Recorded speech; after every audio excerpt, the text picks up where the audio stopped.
Hey everyone, welcome to another episode of Persona Talks. Today we have Coach Lily, who's a life coach, and she's gonna guide us through whatever really great tips that she has for us. Hey Lily, how are you doing today? Hello, Amritpal. I'm doing great. Thank you for having me on Persona Talks. I'm excited to share some life coaching tips with you all. What's on your mind today? I don't know. You tell us. What can you come from a very, very social background. You learned a lot about life coaching. What kind of clients have you worked with in the past? I've worked with a diverse range of clients, from young professionals to seasoned executives.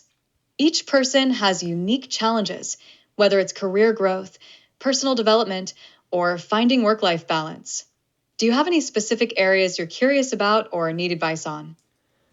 I think our audiences are going to be from a wide variety of backgrounds. So why don't we cover each one in detail? So I just want to ask you, what's your main area of focus and what kind of clients have you helped in the past?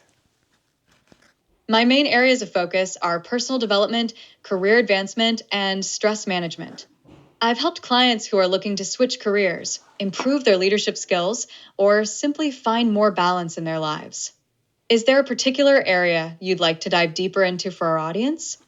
Yeah, I think switching your careers is obviously very daunting, especially in this market where like everybody's struggling to find jobs, everybody's trying to become an entrepreneur, looking at different areas that they could work in. There are a lot of layoffs.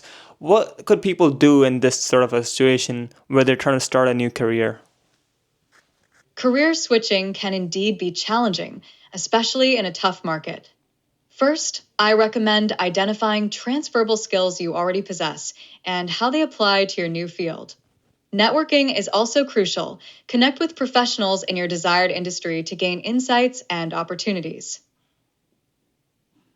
Wow. So you recommend connecting with the experts, but how can somebody do that? Like, where can somebody find these people to connect with? Great question.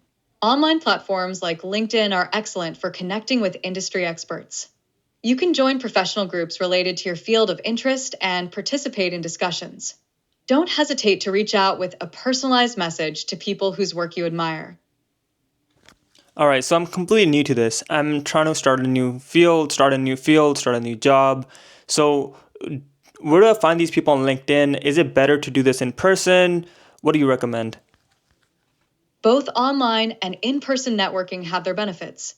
On LinkedIn, you can search for professionals using industry specific keywords and filter by location, company, or role.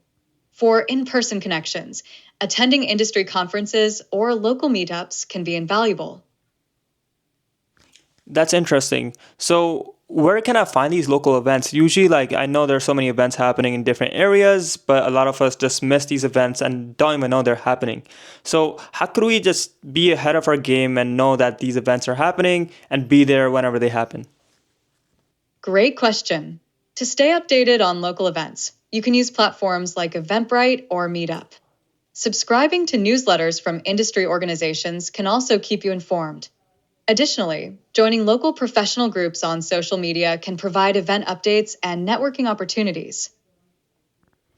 That's interesting. Could you dive a little deeper into how we can join or come across these groups that I can join so that I can know about these events? Because most often we don't know what to search for, what to look for on these social media platforms. It's just a lot of noise. So could you guide us a little bit, guide our audience on where they could scout these opportunities?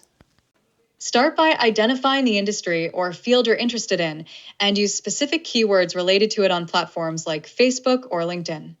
Look for groups with active discussions and regular posts about events or industry news.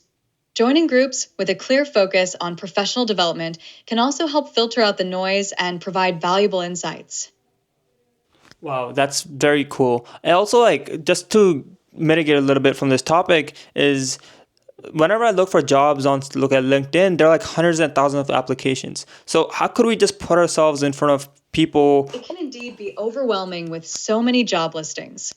To manage this, use LinkedIn's filters to narrow down your search by location, industry, and job function. Also, set up job alerts for specific roles to get notified when new positions are posted. Right. So when applying for these jobs, I think just since there are thousands of them, one could get really burnt out applying to new things. Just, how could one mitigate these consequences of just, doing so much, applying to so many jobs and not getting interviews? How can one personally develop themselves so that, they have a better chance at getting one of these jobs? It's important to focus on quality over quantity in your applications. Tailor your resume and cover letter for each job to highlight the most relevant skills and experiences. Additionally, building a strong LinkedIn profile and engaging with industry content can increase your visibility to recruiters. Wow. So what's the highest leverage thing that one could do? Is it improving their resume, or is it, building a brand on social media so people take notice? Which one is it, or is it a combination? It's definitely a combination of both. Having a well-crafted resume is crucial, but building a personal brand on social media can set you apart. Engaging with content, sharing your insights, and connecting with industry leaders can enhance your professional presence. Yeah, that's interesting because like a lot of us are kind of afraid to post on social media, afraid of what people would think. So is it that I need to post, exclusive content, or is it that I can also reply to other people and see, give my thoughts on what other people post? You don't have to post exclusive content to make an impact. Engaging with others by commenting thoughtfully on their posts is a great way to start. Sharing your insights and adding value to discussions can gradually build your confidence and presence. Yeah, that's interesting. So like, do you have any tips for us how we can, build a better brand? Obviously, you as a life coach had to build your own brand. So on these social media platforms, how could you get started such that, you can overcome this fear of content posting and build that initial audience? Like any steps, any key steps that you'd recommend us, any specific things you have for us? Start by defining your unique value proposition. What makes you stand out? Choose a few key topics you're passionate about and knowledgeable in to focus your content. Consistency is key. Set a manageable schedule for posting and engage regularly with your audience.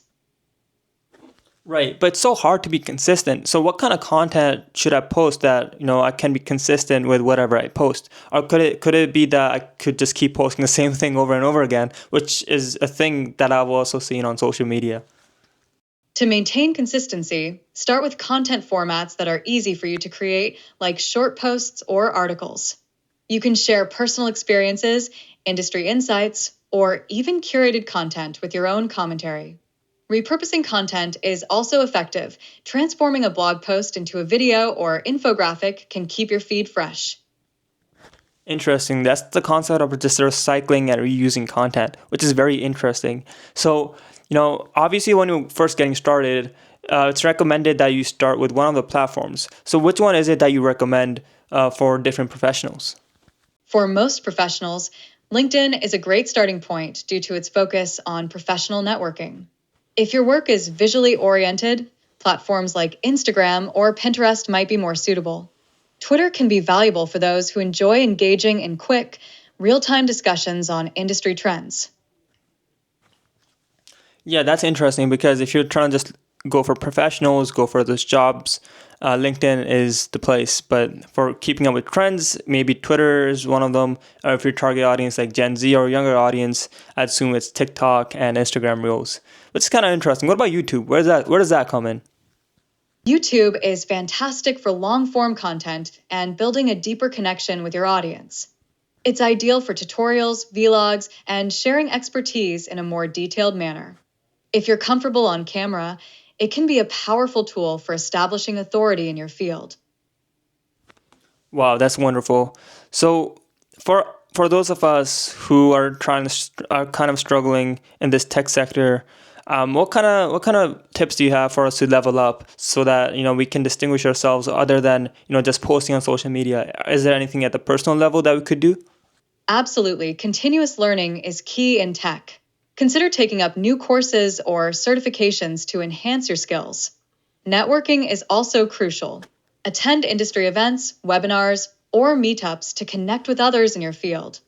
Additionally, work on personal projects or contribute to open source initiatives to showcase your skills and passion. Yeah, that's interesting because sometimes I get the question a lot of what should I work on? Like, what project should I pick to work on? So is there a way that I can pick these meaningful projects, or is it just like spray and pray? Choosing meaningful projects often starts with identifying problems you're passionate about solving. Consider projects that align with your career goals or interests, as this can keep you motivated. You can also look at industry trends to find areas where new solutions are needed or could be impactful. Yeah, that's interesting. I'm going to test you on this. So I'm a full stack developer who can develop different web apps. So that's a pretty broad industry that I could target. I could build multitudes of apps. So in that case, how would I choose what project to work on? As a full stack developer, think about the industries you're most interested in, like healthcare, finance, or education. Look for gaps or inefficiencies in those fields where technology can be a solution. You could also work on projects that leverage new technologies like AI or blockchain to stay ahead of the curve. Yeah, what if I want to do this as like a full-time thing? How can one really decide and make up their mind? How can I gain that clarity of mind on what I want to work on? Are there any frameworks that I could take a look at, or is there anything else that I could do to just gain that clarity in my own head on what I want to work on? One useful framework is Ikigai, which involves finding the intersection of what you love, what you're good at, what the world needs, and what you can be paid for. Journaling can also help clarify your thoughts and priorities by regularly reflecting on your interests and goals. Additionally, speaking with mentors or peers can provide valuable insights and feedback on your ideas. That's interesting. You mentioned three very great things. Could you dive a little bit deeper for each one of them and tell us how we can, get started with each one of these, including like finding mentors, making an ikigai, how do we, get these templates and just go from there? For industry specific projects, start by researching pain points and trends. Join forums or groups related to your interests to gain insights. To leverage new technologies, follow tech news, take online courses, and experiment with small projects to build your skills. Finding mentors can be done by reaching out to professionals on LinkedIn or attending industry events and engaging with speakers.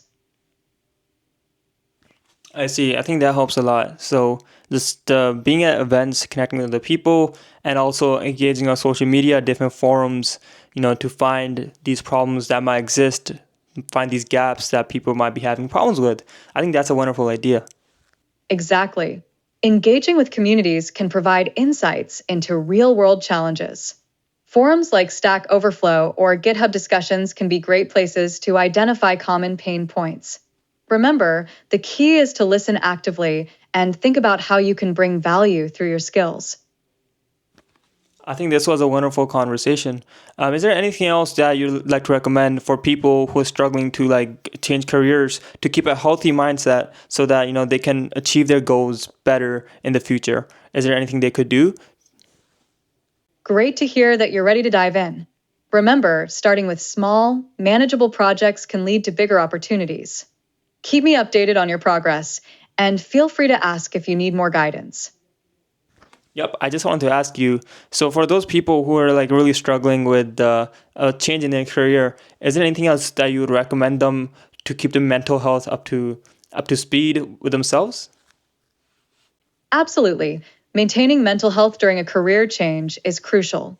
I recommend setting realistic goals and celebrating small achievements to stay motivated.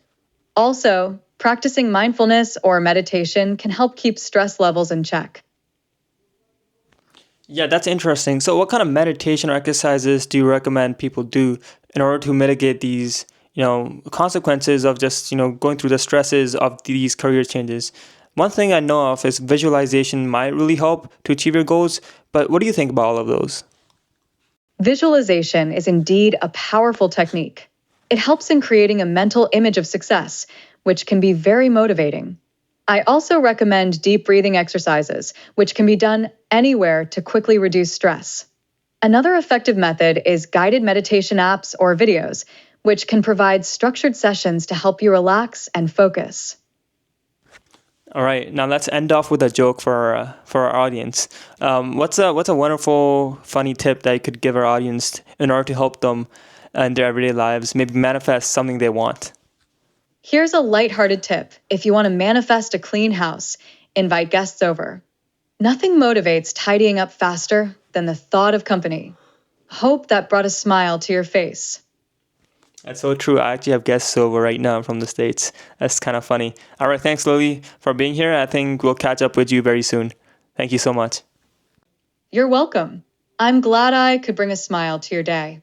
Enjoy your time with your guests, and feel free to reach out anytime you need advice or just a chat. Take care and see you soon. Peace out.